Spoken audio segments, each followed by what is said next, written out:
मंच में मंचासीन हमारे आदिवासी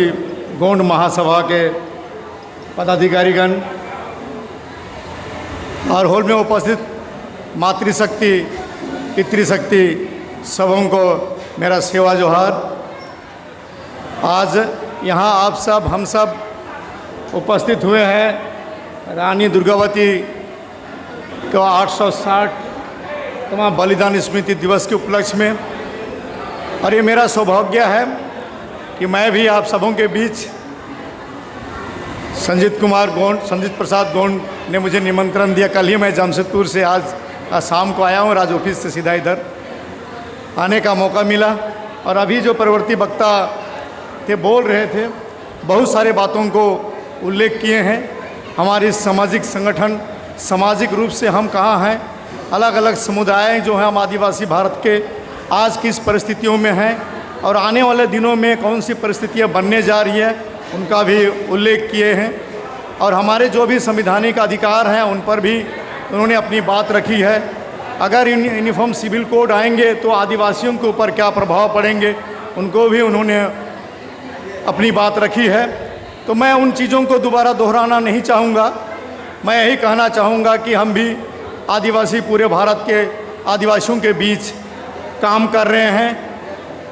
पिछले 15 सालों से लगातार भारतीय संविधान में जो भी अधिकार हैं उन अधिकारों को अध्ययन करते हुए लोगों के बीच अपने समाज के गांव-गांव में, टोला-टोला में पहुंचाने का काम कर रहे हैं। और जिनके फलस्वरूप ऐसे बहुत सारे चीज़ें उभर कर आई हैं कि अगर आदिवासी समाज को बचना है, आने वाले पीढ़ी को बचाना है, तो क्या क्या करना होगा, उन विषयों पर भी हम काम कर रहे हैं। जैसे कि मेरा परिचय यूनाइटेड ट्राइब गंडवाना के रूप में एज ए कन्वीनर के रूप में हुआ। मैं जानकारी देना चाहूँगा कि हम पूरे भारत के, विशेषकर छत्तीसगढ़ के गोंड समाज के द्वारा निर्मित यूनाइटेड ट्राइब गंडवाना एसोसिएशन का मैं एक बंगाल का कन्वीनर के रूप में काम कर रहा हूँ, जिसमें हम लोग आदिवासी समाज का जो भी उनके हक अधिकार हैं अभी तक मिले हैं या नहीं मिले हैं, उन सारे चीज़ों को अध्ययन करते हुए एक नया दिशा की ओर, नया लोगों को आगे ले जाने के लिए उनके संवैधानिक अधिकारों को सुरक्षित रखते हुए आर्थिक आज़ादी की ओर एक लड़ाई का शुरुआत हम लोग इस Gondwana United tribe Gondwana association के माध्यम से करने जा रहे हैं या शुरुआत कर चुके हैं। क्योंकि यूनाइटेड ट्राइब गोंडवाना एसोसिएशन हम सब गोंडवाना वासी हैं, गोंड हम सब कोई इस भूखंड के अपने आप को मालिक की तरह कहते हैं। लेकिन आज हमारी स्थिति पूरे भारत में, चाहे वो बंगाल का हो, जैसे उन्होंने असम के बारे में भी बताया, क्योंकि उसी चाय बागान क्षेत्र से मैं भी आता हूँ। मैं बंगाल के अंदर हूँ, लेकिन बंगाल के बाहर जो असम में है, उन लोगों को जिस तरह से वहाँ जो हमारे समाज के गोंड हो, चाहे उरांव हो या भील हो या संथाली हो, उनको वहाँ ट्राइब्स नहीं कहा जाता है, जबकि अन्य जगह हमें ट्राइब्स कहा जा रहा है। तो इस तरह से ना जाने पूरे भारत में हमारे समाज के लोग सरकारी मान्यता नहीं प्राप्त होने की वजह से, या जहाँ प्राप्त हैं वहाँ भी उनकी स्थिति बद से बदतर होते जा रही है। इन 75 सालों में जिसको हम आज़ादी अमृत उत्सव मना रहे हैं, हमको कहा जा रहा है कि हम आज़ाद हैं, आज आज़ादी का 75वां साल अमृत काल है, इस तरह से हमें कहा जा रहा है। लेकिन हमें विश्लेषण करना होगा, हमारे पूर्वजों ने जो लड़ाई लड़ी थी, रानी दुर्गावती अपने अस्मिता के लिए जिस तरह से अपने बच्चे को कंधे पर लेकर जिस तरह से हमारे समाज को बचाने के लिए मुगल कालों में लड़ाई की थी, और उसी तरह अंग्रेज़ों के समय भी हमारे समाज के पूर्वज लोग ने अपने अस्मिता को बचाने के लिए, उनके जो प्रथा है, रूढ़ी है, उनकी शासन व्यवस्था है, उनको बचाने के लिए अपने बलिदान दिए, जिसके फलस्वरूप ही आज हम संविधान में उन सारे चीज़ों को देख रहे हैं, जिसका यहाँ जिक्र भी उन्होंने किया कि 5वीं अनुसूची, 6ठी अनुसूची, अन्य और भी जितने सारे अधिकार हैं, या रूढ़ी प्रथा का जो 13(3) का के बारे में उन्होंने बताया। ये सारे अधिकार जो दिख रहे हैं, अभी हम लोग किताबों में जान रहे हैं, वो सारे के सारे हमारे पूर्वजों के द्वारा ही आंदोलन के फलस्वरूप ही हमें मिले हैं। तो आने वाला पीढ़ी जो आ रही है, उस पीढ़ी के लिए हमें क्या करना है, आज के पीढ़ी को सोचना है। हमें इस बात को भी विश्लेषण करना है कि क्या हम चंद रिजर्वेशन जो जिसके तहत हम लोग प्राय सब कोई नौकरी पर हैं, वो क्या स्थिति में है, कि हमारे जो पीढ़ी आ रही है उसको क्या इन चीज़ों पे सुविधा मिलेगी या नहीं मिलेगी, क्या हमें सर्टिफिकेट मिलेगी नहीं मिलेगी। इस तरह का पासोपेश में हम लोग पड़े हुए हैं कि हमारा समाज, हमारा आने वाले भावी पीढ़ी किधर जाएगी, उसी चिंतन मंथन में ही हम लोग डूबे हुए हैं। तो इसी सिलसिले में ही हम लोगों ने Gondwana tribes United tribe Gondwana association, जो एक चैरिटेबल कंपनी है, जो पूरे आदिवासी समाज को, चाहे वो असम का हो, चाहे वो झारखंड का हो, चाहे उड़ीसा का हो, मध्य प्रदेश का हो, छत्तीसगढ़ का हो, पूरे के पूरे भारत के जितने भी ट्राइब्स हैं, उन सारे ट्राइब्स को एक जगह, एक प्लेटफॉर्म में लाने का एक मुहिम हम लोग छेड़ दिए हैं, जिसको हम आर्थिक गंड व्यवस्था कह रहे हैं। तो जो चीज़ें हमारे सामाजिक, जो हमारे अपने समाज में जो पुरखे हैं, वो जो सामाजिक व्यवस्था चला रहे थे, जो समाज तक सीमित था, हीरा सिंह मरकम, जिसको आप लोग सब कोई जानते हैं, उन्होंने कहा था एक मुट्ठी चावल और 1 रुपया दो, हम आपको समाज को सामाजिक अधिकार दिलाएंगे। उसी कॉन्सेप्ट को आगे बढ़ाते हुए हम लोग ने यूनाइटेड ट्राइब गोंडवाना एसोसिएशन का निर्माण किया है, जो पिछले 2 सालों से लगातार मध्य प्रदेश, छत्तीसगढ़, झारखंड, बंगाल, सभी जगह अपने स्तर पर हम लोग इसको प्रचार कर रहे हैं। सरकार हमें मान्यता दे या ना दे, हम समझते हैं कि हम गोंडवाना भूभाग के हम पहला व्यक्ति हैं, पहला आदमी है, हम इस भूभाग के मालिक हैं, तो मालिक को मालिक की तरह रहना होगा। लेकिन हमारी आर्थिक स्थिति इतनी कमज़ोर कर दी गई है कि हम आज दूसरों के यहाँ ही जूठन थाला धोने के लिए, दूसरों के यहाँ चपरासी करने के लिए मजबूर हो चुके हैं। तो उन सब चीज़ों को देखते हुए हमने यूनाइटेड ट्राइब गोंडवाना एसोसिएशन एक चैरिटेबल कंपनी का निर्माण किया है, जिसके तहत हम पूरे भारत के आदिवासियों को उनकी आर्थिक स्थिति पर, उनकी जो आने वाले पीढ़ी का जो आर्थिक संकट आने वाला है, उस संकट को किस तरह से हम लोग मुकाबला कर सकेंगे, उसके लिए हम पूरे समाज के लोगों को कह रहे हैं कि आप 1 रुपया दो। जिस तरह से हीरा सिंह मरकाम ने कहा था 1 मुट्ठी चावल या 1 रुपया, उसी तरह से हम लोग इस यूनाइटेड ट्राइब गोंडवाना एसोसिएशन के माध्यम से कह रहे हैं कि पूरे भारत के आदिवासियों को कह रहे हैं कि हमको एक सामूहिक रूप से सामुदायिक कोष का निर्माण करना है, जहाँ हमारे समाज के लोगों को सिर्फ रोजगार ही नहीं, अन्य और सारे सुविधाएँ जो चाहिए उन्हें वो हम मुहैया करा सकते हैं। अपनी जो रीढ़ी प्रथा है, हमारी जो व्यवस्था है, हमारी जो अलग शिक्षा पद्धति होना चाहिए, उन सारे चीज़ों को डेवलप करने की बात हम इस यूनाइटेड ट्राइब गोंडवाना एसोसिएशन की तरफ से कर रहे हैं, जिसका शुरुआत पिछले 2 सालों से लगातार पूरे देश में चल रहे हैं। इसके अलावा भी हमने और 2 कंपनियों का भी निर्माण किए हैं कि अगर हमारी ज़मीन को बचाना है, अगर हमारे जो संसाधन हैं, जिसमें पहला अधिकार आदिवासियों का है, लेकिन आप क्लियर देख सकते हैं छत्तीसगढ़ में बड़े घने जंगलों को भी किस तरह से वहाँ हमारे लोगों को माओवादी नक्सलवादी कहा के उसको मारा जा रहा है, और जंगल का जंगल हमारे लोगों से खाली कराया जा रहा है। उन सारे चीज़ों को भी हम लोग ध्यान में रख रहे हैं कि जो भूभाग हमारे समाज ने निर्माण किया है, उस भूभाग को विकास के नाम पर हमारे लोगों को विस्थापित करके कहाँ भेज रहे हैं किसी को पता नहीं, या तो उसको नक्सल के नाम से या अन्य किसी नाम से भी उनको गोली मारा जा रहा है, तो जेल में डाला जा रहा है। ऐसे परिस्थितियों को भी मुकाबला करने के लिए हम लोगों ने समाज हित के लिए सामाजिक 3 कंपनियों का निर्माण किया है। तीनों कंपनी, जिस तरह से मैं यूनाइटेड ट्राइब गोंडवाना एसोसिएशन के नाम किया, जिसमें हमारे समाज के हर वर्ग को जोड़ना है, उसी तरह से 2 और कंपनियां जो बनी है, उसमें हमने Koytur wealth retail limited, Koytur wealth trading limited, ये 2 कंपनियों का भी हमारे सामाजिक कंपनी के रूप में निर्माण किया गया है, जहां हमारे आदिवासी समाज के ही 1-1 रुपया से इन कंपनियों को चलाना है। 1-1 रुपया या कह सके उनके शेयर धारक के रूप में उनसे उनको सारा चीज़ करना है। और हमारे लोगों को अब नौकरी देने की, हम नौकरी मांगेंगे नहीं सरकार से, बल्कि अपने ही भूखंड में अपने समाज के लिए रोजगार क्रिएट करेंगे। ये मुहिम हम लोगों ने छेड़ चुका है और पिछले 2 सालों से लगातार इस पर काम हो रहा है। तो आज क्योंकि हम यहाँ लक्ष्मी रानी दुर्गावती की हम शहीद दिवस को पालन कर रहे हैं, तो उन सारे चीज़ों को याद करेंगे कि किस परिस्थिति में रानी दुर्गावती ने गोंडवाना पूरा साम्राज्य को बचाने के लिए अपने प्राणों की आहुति दी थी। आज भी हमारे समाज के लोगों के बीच एक पुनः आह्वान हो रहा है कि अपने समाज के ऊपर जो बीत रहा है, जो आने वाला दिनों में जो घटनाक्रम घटने वाले हैं, उसके जैसे जिस तरह से यूसीसी माने यूनिफॉर्म सिविल कोड की बात की जा रही है, लोग को दिखाया जा रहा है कि मुस्लिम के ऊपर आक्रमण है। ये नहीं, ये पूरे के पूरे आदिवासी समाज के ऊपर आक्रमण है। उनके जितने भी संवैधानिक अधिकार दिए गए हैं संविधान में, उन सारे के ऊपर आक्रमण है। इसलिए आने वाला दिन जो यूनिफॉर्म सिविल कोड अगर लागू होता है, तो सबसे ज़्यादा कोई अगर उसका शिकार होगा तो आदिवासी समाज होगा। इसलिए हमें सचेत रहना है। हमें अपने समाज को, अपने कौम को एक सामूहिक रूप से, सामुदायिक रूप से मजबूत करना है। जिस तरह से मैंने कहा कि हम लोग ने ऑलरेडी इस पर मुहिम छेड़ चुके हैं, 3 कंपनियों को हम लोग निर्माण किए हैं। इसका उद्देश्य यही है कि आर्थिक रूप से जब तक हमारा समाज मजबूत नहीं होगा तब तक उसके ऊपर अन्याय अत्याचार होता रहेगा। चाहे भारतीय संविधान में जो कुछ भी लिखा हो, इन 75 सालों में हमने देख लिया है। भले ही ज़मीन, आदिवासी का ज़मीन किसी को ट्रांसफ़र नहीं हो सकता है, लेकिन हम क्लियर देख रहे हैं किस तरह से आदिवासियों का ज़मीन को खाली कराया जा रहा है, किस तरह से माओवादी के नाम से उस जगह को फोर्स लगाकर अपने समाज के भोले भाले लोगों को वहाँ से विस्थापित किया जा रहा है। कहने की ज़रूरत नहीं पड़ रहा है, ऑटोमेटिक उस ज़मीन खाली होते चला जा रहा है। तो ऐसे परिस्थिति में हमारे समाज को अगर बचाना है तो हमें आर्थिक रूप से मजबूत होना होगा, और आर्थिक रूप से हम तभी संभव हो सकता है जब हम सामूहिक रूप से कोई काम करेंगे। क्योंकि हमारा समाज, पूरा आदिवासी समाज जो है, सामूहिक रूप से ही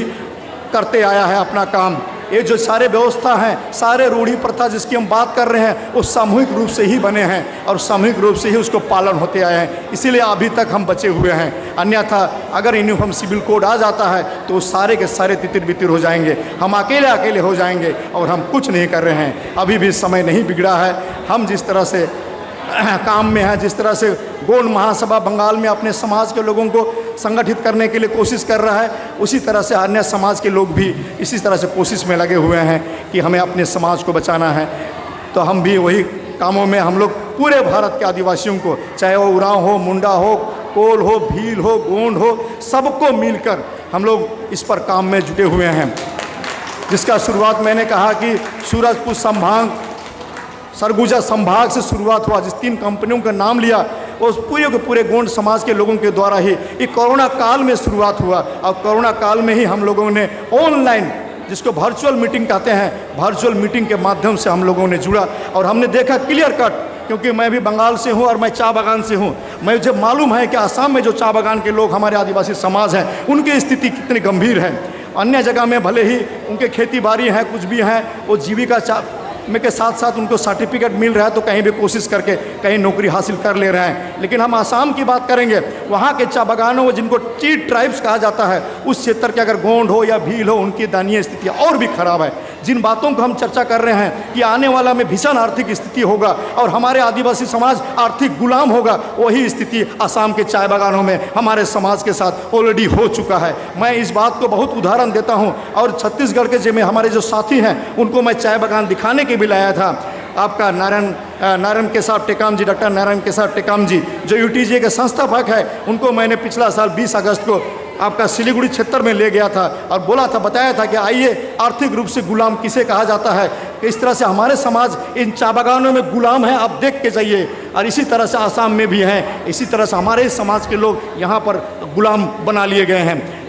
अगर हम लोग आज भी अगर नहीं सुधरते हैं, आज भी अगर हम कोई परिवर्तन करने की दिशा में काम नहीं करते हैं, तो शायद पूरे भारत के लोग हम आर्थिक रूप से गुलाम बन जाएंगे। इसलिए अभी भी समय है, जो कुछ भी हमारा संसाधन बाकी है, उन्हीं संसाधनों को हम अपने हाथ में लेते हुए इन 3 कंपनियों का निर्माण किया गया है, जिससे कि हमारे समाज के लोगों को हम रोजगार कैसे दें, उनको किस तरह से प्रेरित करें कि व्यवसाय करें, उनको अपना स्वयं का एंटरप्रेन्योरशिप बने, और हमारे बच्चों को हम उनके अंदर में जो बुद्धि है उनको किस तरह से विकसित करें, जिससे कि हम अपना जो गोंडवाना है, गोंडवाना भूभाग जो है वो पुनः आदिवासियों का हो और आदिवासी उसका मालिक कहलाए। इसी दिशा में हम लोग काम कर रहे हैं। तो क्योंकि आज आप सबों से रूबरू होने का मुझे मौका मिला, इसलिए मैं चंद शब्दों में इन छोटे छोटे चीज़ों को बताने की कोशिश किया। और आप सब बंगाल के किसी या हावड़ा जिला या हुगली जिला या अन्य जिला से आज यहाँ उपस्थित हुए हैं, सबों को मैं यही कहना चाहूँगा कि अपने समाज ही एकमात्र बचाव का एक जरिया है, जिससे हम अपने समाज के साथ जुड़े हुए रहेंगे। समाज का कोई ना कोई अगुवा होता है, हमारे यहाँ स्टेज में बैठे हुए वो भी हमारे समाज के अगुवा हैं। और आप सबको आह्वान कर रहे हैं कि आने वाले दिनों में जो विकट परिस्थिति आ रही है, इसमें हमको किंतु परंतु करना नहीं है। समाज के हर बातों में, समाज के हर दिशा निर्देश को पालन करते हुए हमको आगे बढ़ना है और हमारे पूर्वजों के दिए हुए धरोहर को अपने पूर्वजों के बलिदान को याद करते हुए अपने समाज को संगठित करना है। जिस तरह से हम अपने समाज को संगठित रीति रिवाज परंपरा की बात कर रहे हैं, साथ ही साथ हमको आर्थिक रूप से मजबूत होने के लिए आर्थिक जो हमारा आर्थिक गंड व्यवस्था जिसको हम लोग निर्माण किए हैं उसमें भी आप सबों को जुड़ना है। और ये तीनों कंपनियों का आपको शेयर धारक बनना है, क्योंकि हमने स्पष्ट कर दिया है ये तीनों कंपनियां जो हैं सिर्फ और सिर्फ आदिवासियों के लिए है। ये तीनों कंपनियों का शेयर NSDL के द्वारा इशू किए जा रहे हैं, जिसके लिए हम लोग सारे आदिवासी समाज को हमारा जो इस तरह का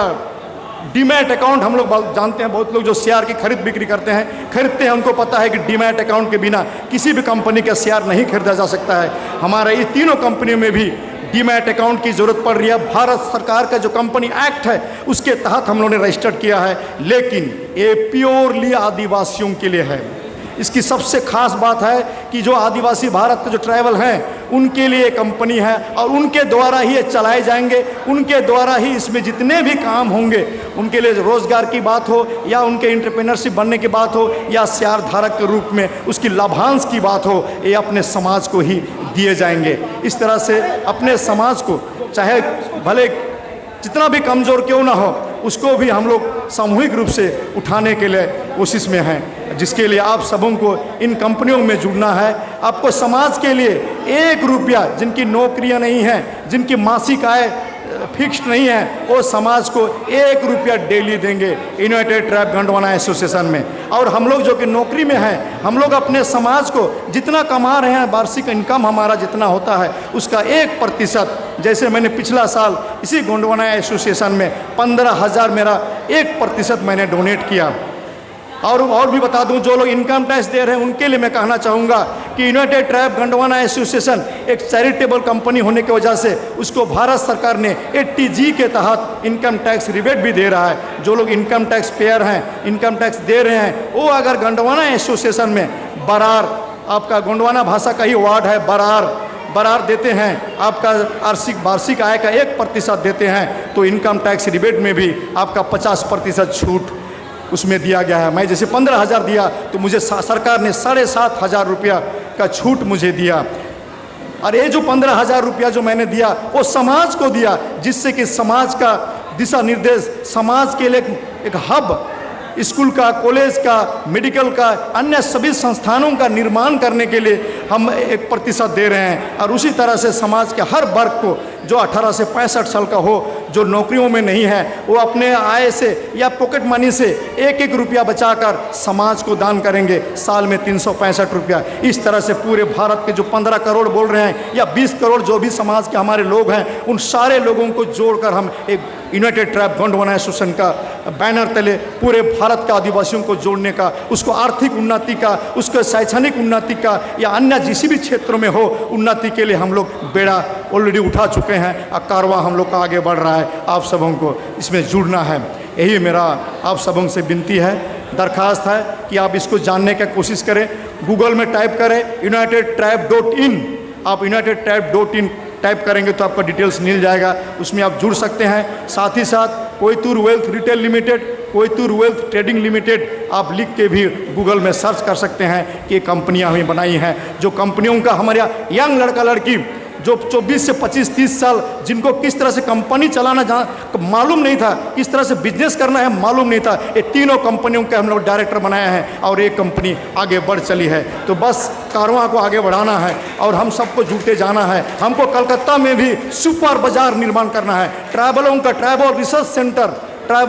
सेंटर TRC हम कह रहे हैं, वो निर्माण करना है, जिसमें हमारे बच्चों को वहाँ पर हम रोज़गार दे सके, हमारे बच्चों के द्वारा सारे सिस्टम को डेवलप किया जा सके। छत्तीसगढ़ का माल हम यहाँ लाएंगे, यहाँ का माल छत्तीसगढ़ भेजेंगे, इस तरह का सिस्टम हम लोग डेवलप कर रहे हैं। आइए हम सब इसमें जुड़ें और इस कारवां को आगे बढ़ाएं। पूरे भारत का आदिवासियों को, चाहे आसाम का हो, चाहे कहीं का हो, चाहे सरकार ट्राइबल मानता हो या नहीं मानता हो, हम सबको एक